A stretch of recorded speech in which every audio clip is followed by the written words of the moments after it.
নিজের সম্পর্কে কিছু বলুন। আমি পাঁচপুর দক্ষিণ চব্বিশ পরগনা জেলার উত্তর থানার অন্তর্গত সিরাজ গ্রাম থেকে আসছি। আমি 2012 সালের মাধ্যমিক, 2014 সালে উচ্চ মাধ্যমিক, 2017 সালে গ্র্যাজুয়েশন পাস করেছি। আমি বিভিন্ন প্রতিযোগিতামূলক পরীক্ষার জন্য পড়াশোনা করছি এবং বর্তমানে বাচ্চাদের টিউশন পড়াই। আচ্ছা, আপনার শখ কি? আমার শখ কোনো নির্দিষ্ট কোনো শখ নেই, সময় পেলে আমি বাগান করতে ভালোবাসি। বাগান করতে ভালোবাসি। আচ্ছা, আমরা যেটা কাগজ ফুল বলি, ওই গাছটির আরেকটি নাম আছে। হ্যাঁ, কাগজ ফুল আর একটা নাম হলো বোগেনভেলিয়া। আচ্ছা, আপনি পুলিশ হতে চান, আপনি একটু বলুন যে একজন কনস্টেবলের কি কি দায়িত্ব পালন করতে হতে পারে তাকে? একজন কনস্টেবলের দায়িত্ব বলতে যে প্রথমে তাকে একজন শৃঙ্খলাপরায়ণ ব্যক্তি হতে হবে। এছাড়া তাকে সমাজের বিভিন্ন দায়িত্ব এবং সমাজকে কেন্দ্র করে যে সমস্ত কাজকর্ম হয় সেগুলো তাকে লক্ষ্য রাখতে হবে। আর সে সমাজবাদী জীব যেহেতু, তাহলে সে তো চাকরিতে না জয়েন করেও করতে পারে।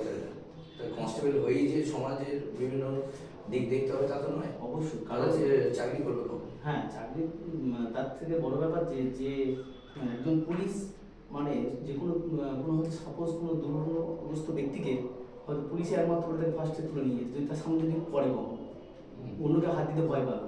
ফলস্বরূপ এই যে দায়িত্ববোধ, এই যে কর্তব্য পালন, সেটা আমার খুব ভালো লাগে। তাই জন্য পুলিশ হতে চান, তাই তো?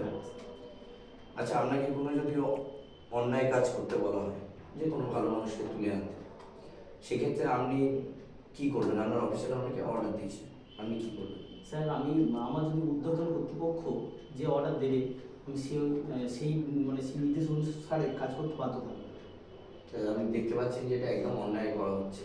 হ্যাঁ, সেটা যদি অন্যায় হয় বা সেটা যদি সরকারের বিরুদ্ধে কোনো কাজকর্ম হয়, সেই কাজটা আমি বিরত থাকার সেটা আমি আরও ঊর্ধ্বতন কর্তৃপক্ষকে জানানোর চেষ্টা করব। আর ওই মুহূর্তে কি করবেন? ধর তাকে তো জানাতে টাইম লাগবে, ওই মুহূর্তে কি করবেন? ওই মুহূর্তে আমার ঊর্ধ্বতন কর্তৃপক্ষ যা আদেশ দেবেন আমি সেটা করার চেষ্টা করব। আর পরবর্তীকালে ওটা জানানোর চেষ্টা করব। আচ্ছা,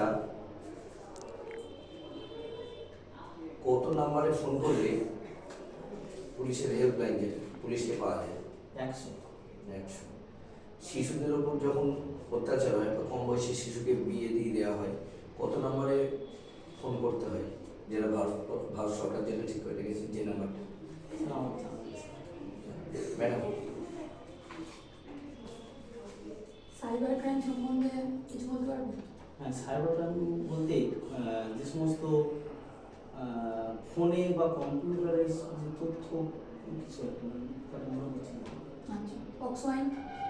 পক্সো আইন মানে বাচ্চাদের যদি কোনো নারী নির্যাতন করা হয়ে থাকে, তার নারী মানে বাচ্চাদের যে নারী কি পুরুষ নির্বিশেষে যদি কোনো ক্রাইম করা হয়, তার বিরুদ্ধে পক্সো আইন ধারা রিলিজ করা হয়।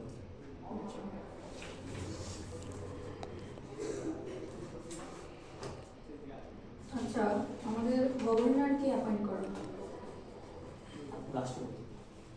আমাদের বর্তমান গভর্নরের নাম?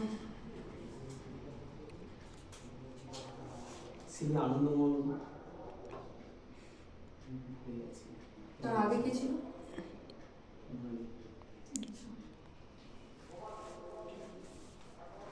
জিরো এফআইআর কি জানেন? হ্যাঁ, জিরো এফআইআর হলো এমন একটা এফআইআর যে সে বিভিন্ন পশ্চিমবঙ্গের যে কোনো জায়গায় এই এফআইআরটা করা যায়। আপনার বাড়ি কোন থানার অন্তর্গত? আমার বাড়ি হলো মথুরাপুর থানার অন্তর্গত। থানার ওসিকে জানেন? না স্যার। আচ্ছা, 14 নম্বর আর্টিকেলে কি বলা হয়েছে? 14 নম্বর আর্টিকেলে যে সকলের সমান অধিকারের কথা বলা হয়েছে।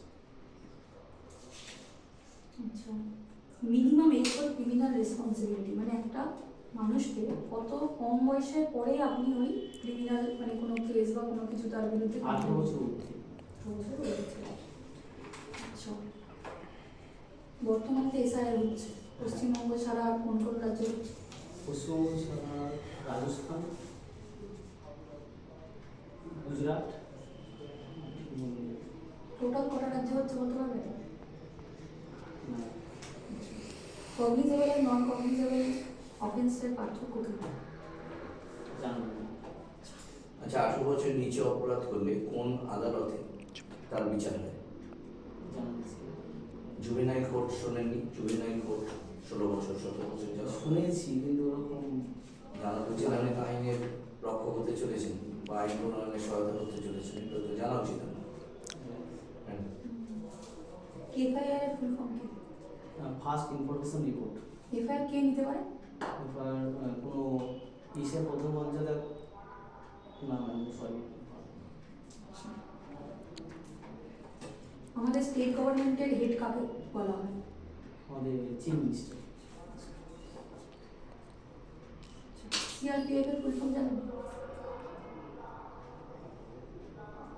নাম আমাদের দমকল মন্ত্রীর নাম কি বর্তমান পশ্চিমবঙ্গের? Sujit Basu. Save drive save life প্রকল্পটি কিসের জন্য করা হয়েছে? কারণ পথ চারিটা যাতে দুর্ঘটনা যারা দুর্ঘটনা না যাতে দুর্ঘটনা না পড়ে সেই কারণেই ব্যবহার হচ্ছে। স্যার আচ্ছা, আপনি প্রথমে বললেন বিভিন্ন প্রতিযোগিতামূলক পরীক্ষা দিতেন, তো পুলিশ ছাড়া কোন কোন এক্সাম দিতেন? পুলিশটা মেন আমাদের মেন পুলিশ, এছাড়াও বিভিন্ন পিএস নানা পরীক্ষা দিয়ে থাকে। ডব্লিউবিসিএস দেন না? না কেন পুলিশ হতে গেলে ডব্লিউবিসিএস এর গ্রুপ বি অফিসার তো কিন্তু আমার সেটা হওয়ার ইচ্ছা হয় না? না, আমার প্রথম লক্ষ্য ছিল যে পুলিশ হওয়া, সেই কারণে আমি পুলিশ দিতাম। এছাড়া অবশ্যই ডব্লিউবিসিএস এর গ্রুপ বি পোস্টটা আমার হাইট হবে ডিএসপি যে লেভেল রয়েছে পুলিশে, সেখানে আমার হাইট হবে না, সেই কারণে ওকে। গ্র্যাজুয়েশন কোন কলেজ থেকে? গৌরবঙ্গ সচিবনার মত সাবজেক্ট কি ছিল? তাদের জিওগ্রাফি। জিওগ্রাফি। আচ্ছা, পুলিশ আর পাবলিকের মধ্যে সম্পর্ক কেমন হওয়া উচিত? পুলিশ আর পাবলিকের মধ্যে সম্পর্ক একদম ফ্রিলি থাকা উচিত, মানে বন্ধুত্বপূর্ণ হওয়া উচিত। এবং এতটাই বন্ধুত্বপূর্ণ নয় যে যে যে কোনো কথা যে পাবলিক হঠাৎ করে যে পুলিশকে গিয়ে কোনো বাজে কথা বলবে, এরকম নয়। এটা সাধারণ থাকা উচিত। আচ্ছা, আর পুলিশ আর পলিটিশিয়ানের মধ্যে রিলেশন কেমন হওয়া উচিত? পুলিশের জায়গায় থাকবে এবং পলিটিশিয়ান জায়গায় থাকা উচিত। আপনি কি ডিউটিরত অবস্থায় এমন কোনো পরিস্থিতিতে নিজের ডিউটিটার থেকেও অন্য কোনো কাজকে বেশি প্রাধান্য দিতে পারেন? সরি স্যার, ডিউটিতে থাকা অবস্থায় ডিউটি করবেন না, বা আপনার যেটা করা উচিত ওই মুহূর্তে আইনগতভাবে আইন কি ব্রেক করতে পারবেন কোনোভাবে, না আইনের পথেই সবসময় চলবে? আমার পুলিশ, আমাদের যেখানে পুলিশ সেখানে আমার আইনটাই প্রথম প্রায়োরিটি হওয়া উচিত এবং আইনেই শেষ করা উচিত।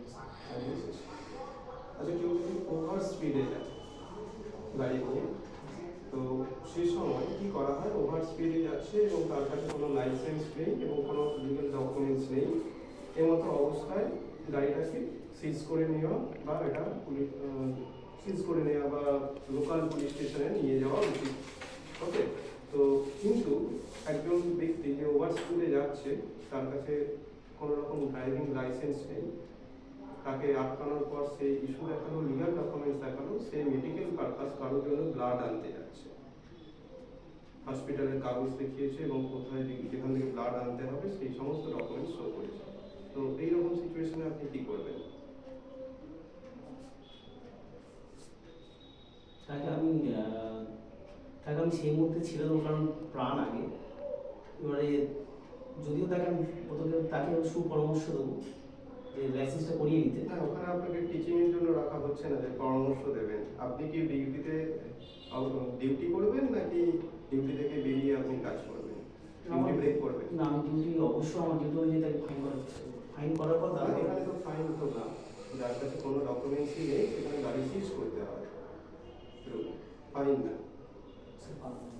কি করবেন সেই সিচুয়েশনটা? কি করবেন? তাকে সিজ করে লোকাল থানায় নিয়ে আসবেন নাকি সেই মুহূর্তে তাকে ছেড়ে দেবেন? যে ঘটনাটাকে অ্যাভয়েড আমি করবেন, এটাকে অ্যাভয়েড করার চেষ্টা করবো।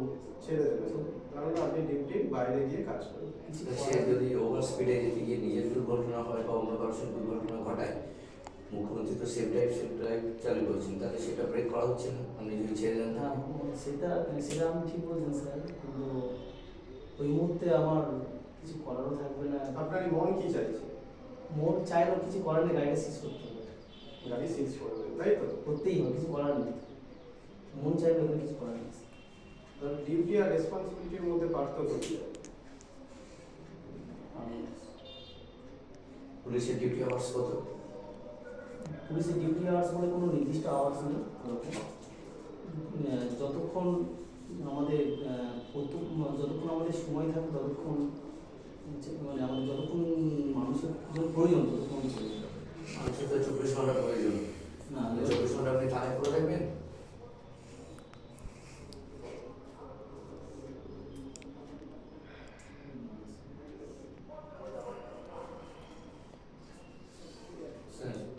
আচ্ছা, হেলমেট না পরে ফাইন করা, হেলমেট না পরলে তাকে ফাইন করা হয়, এতে আপনার কি মতামত? যে ফাইন করলে তারপরে হেলমেট না পরা অবস্থায় গিয়ে অ্যাক্সিডেন্ট করলে কি তার অ্যাক্সিডেন্ট হবে না, বা ফাইনটা কতটা করতে হবে? ফাইন তো অবশ্যই করতেই হবে। হেলমেট যদি আমি একবার থেকে ছেড়ে দিই সে বারবার সে একই আইন ভাঙতে থাকবে। ফলস্বরূপ তাকে হেলমেট না পরে তাহলে অবশ্যই কেস দেওয়া উচিত এবং তাকে সচেতন করা উচিত। প্রথমে রুলস নিয়ে কেস করা উচিত।